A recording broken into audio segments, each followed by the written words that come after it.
Kejamnya Fauzan eksekusi Sinta tanpa melihat, bungkus mayat menyerupai bungkusan ikan. Terungkap kejinya Fauzan Fahmi tega menghabisi nyawa Sinta Handiana. Diketahui, mayat Sinta ditemukan di semak belukar di perumahan serta dibungkus karung putih di perumahan kawasan Pluit, Jakarta Utara, Rabu, 30 Oktober 2024, dini hari. Kasubdit Jatanras di Treskrimum Polda Metro Jaya AKBP Rovan Richard Mahenu menjelaskan, Fauzan menghabisi nyawa korban dengan cara mencekik leher SH dari belakang sampai tidak sadarkan diri.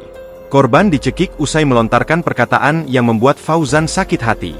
Setelah korban tidak sadarkan diri, pelaku langsung meletakkan korban di gang samping rumah milik pelaku.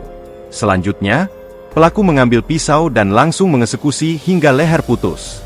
Setelah itu, mayat korban dibungkus dengan selimut, busa kasur, dan karung sehingga menyerupai bungkusan ikan.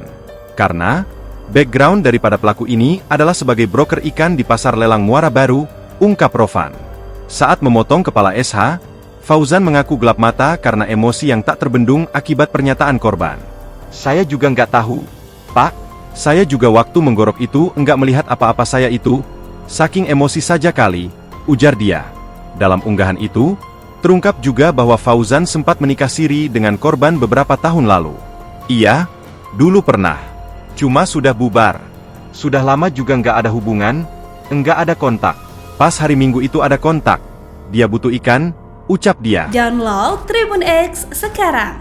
Menghadirkan lokal menjadi Indonesia.